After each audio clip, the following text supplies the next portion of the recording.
Welcome back. मैं प्रियंका चौधरी और आज की इस वीडियो मॉड्यूल में हम पढ़ने वाले हैं हिंदी वर्णमाला के टॉपिक वर्ण विभाग को, कि हिंदी वर्णमाला में कितने वर्ण होते हैं, कौन कौन से होते हैं, कितने भागों में बटे हुए हैं आदि। तो देखिए वर्ण विभाग। डियर स्टूडेंट, सबसे पहले यहाँ पर मैंने आपके लिए दो डेफिनेशन लिखी हुई है। एक है बेटा वर्ण की और दूसरी है वर्णमाला की। तो सबसे पहले इन्हें देख लीजिए। भाषा की सबसे छोटी इकाई को वर्ण कहते हैं। वर्णों के क्रमबद्ध एवं व्यवस्थित समूह को वर्णमाला कहते हैं। ये तो डेफिनेशन हुई बेटा वर्ण और वर्णमाला की। अब बात आती है वर्ण के भेदों की, कि वर्ण के कितने भेद होते हैं। तो डियर स्टूडेंट्स, वर्ण के दो भेद होते हैं। एक होता है स्वर वर्ण और एक होता है व्यंजन वर्ण। स्वर जिनका उच्चारण स्वतंत्र रूप से किया जाता है उन्हें स्वर कहते हैं। इनकी संख्या 11 होती है। और जिनका उच्चारण स्वरों की सहायता से किया जाता है उन्हें व्यंजन कहते हैं। इनकी संख्या 33 होती है। क्लियर? तो डियर स्टूडेंट, सबसे पहले स्वर देखिए जिनकी संख्या कितनी है 11, कि वो 11 स्वर कौन कौन से हैं। देखिए ए, आ, ई, बड़ी ई, छोटा ऊ, बड़ा ऊ, री, ए, आई, ओ, औ। तो बेटा ये 11 हुए हमारे स्वर। लेकिन इन स्वरों को भी दो भागों में बांटा गया है। हरिश्व जिन्हें मूल स्वर कहा जाता है और एक है बेटा दीर्घ स्वर। ठीक है, हरिश्व स्वर किसे कहेंगे बेटा? जिन स्वरों के उच्चारण में सबसे कम समय लगता है उन्हें हरिश्व या मूल स्वर कहते हैं। इनकी संख्या 4 होती है। कौन कौन से बेटा? ए, छोटी ई, छोटा ऊ और रे ऋषि। दीर्घ स्वर जिन स्वरों के उच्चारण में हरिश्व स्वर से दुगुना समय लगता है उन्हें दीर्घ स्वर कहते हैं। इनकी संख्या 7 होती है। आ, बड़ी ई, बड़ा ऊ, ए, आई, ओ, औ। क्लियर? ये तो बात हुई बेटा हमारे स्वरों की। ठीक है, अब बात आती है व्यंजन की। व्यंजन की संख्या कितनी होती है बेटा? 33। देखिए क, ख, ग, घ, ण, च, छ, ज, झ, य, ट, ठ, ड, ढ, ण, त, थ, द, ध, न, प, फ, ब, भ, म। कितने हो गए बेटा? काउंट करो। 1 2 3 4 5 6 7 8 9 10 11 12 13 14 15 16 17 18 19 20 21 22 23 24 एंड 25। हमारे व्यंजनों की संख्या कितनी होती है? 33। ये हो गए बेटा 25। नेक्स्ट है बेटा य, र, ल, व। 25 प्लस 4 29। श, है 29 प्लस 4 33। तो बेटा कैसे है तक हमारे क्या होते हैं? व्यंजन होते हैं।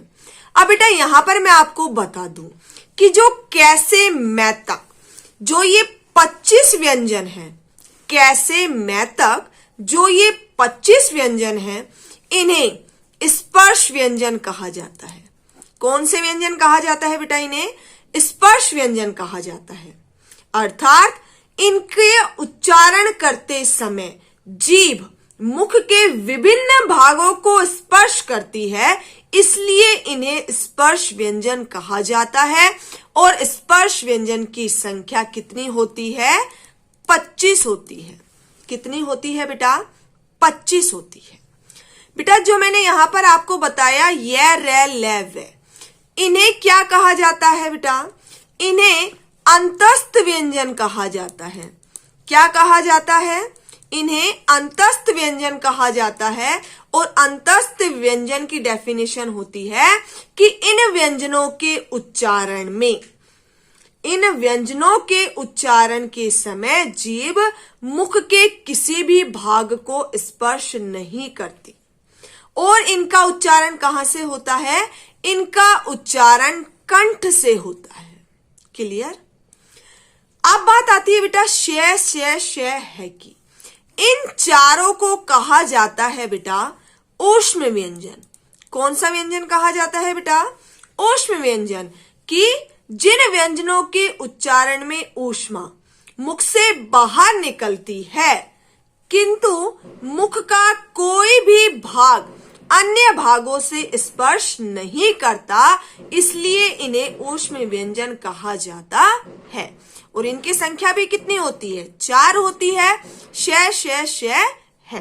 तो बेटा जो हमारे 33 व्यंजन हैं उनमें से 25 व्यंजनों को, जो कि कैसे मैतक है, उन्हें स्पर्श व्यंजन कहा जाता है। ये लेवे 4 व्यंजनों को अंतस्थ व्यंजन कहा जाता है। और बेटा शय शय शय है को ऊष्म व्यंजन कहा जाता है। डियर स्टूडेंट्स, हमारे व्यंजनों के अतिरिक्त कुछ और व्यंजन भी होते हैं, ठीक है? वो देखिए बेटा, बात आती है यहां पर संयुक्त व्यंजन की। संयुक्त व्यंजनों की संख्या 4 होती है। शय, त्रय, ज्ञ, श्रय। इन्हें संयुक्त व्यंजन क्यों कहा जाता है बेटा? क्योंकि ये चारों ही 2-2 व्यंजनों के मेल से बनते हैं, इसलिए इन्हें क्या कहा जाता है? संयुक्त व्यंजन कहा जाता है। जैसे कि जो शय है हमारा, वो कै और सै से मिलकर बनता है। त्रय तय और रै से मिलकर बनता है। ज्ञ जय और य से मिलकर बनता है। और श्रय बेटा शय और रै से मिलकर बनता है। अब यहां मैंने लिखा हुआ है बेटा आपके लिए उत्क्षिप्त व्यंजन। उत्क्षिप्त व्यंजन किसे कहते हैं बेटा? जिन व्यंजनों के उच्चारण में जीभ पीछे की ओर जाकर झटके से आगे गिर जाती है। जिन व्यंजनों के उच्चारण में जीभ पीछे की ओर जाकर झटके से आगे गिर जाती है, उन्हें उत्क्षिप्त व्यंजन कहा जाता है। और इनकी संख्या 2 होती है, ड और ढ। क्लियर बेटा?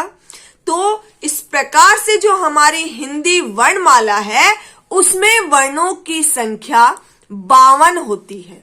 कितनी होती है? 52 होती है, जिनमें से 11 स्वर होते हैं। क्लियर? 33 हमारे व्यंजन होते हैं, ठीक है? 4 हमारे संयुक्त व्यंजन होते हैं, 2 हमारे उत्क्षिप्त व्यंजन होते हैं। टोटल कितने हुए बेटा? टोटल ये हुए बेटा हमारे 50। कितने हुए? 50। बच गए हमारे कितने? 2। तो वो 2 वर्ण कौन से हैं बेटा? तो बेटा वो 2 वर्ण हैं अंग और अह। कौन से हैं वो 2 वर्ण हमारे? अंग और अह, जिन्हें अयोगवह वर्ण कहा जाता है। क्या कहा जाता है बेटा? अयोगवह वर्ण कहा जाता है, क्योंकि ना तो ये स्वर होते हैं और ना ही ये व्यंजन होते हैं। क्लियर? तो इस प्रकार से ये हुए हमारे हिंदी वर्णमाला के कंप्लीट 52 वर्ण। आई होप आपको ये 52 वर्ण समझ में आ गए होंगे कि कौन से वर्ण को क्या कहते हैं। ठीक है? तो डियर स्टूडेंट्स, यदि वीडियो अच्छी लगी हो तो इस वीडियो को लाइक और शेयर करना ना भूलें। Thank you.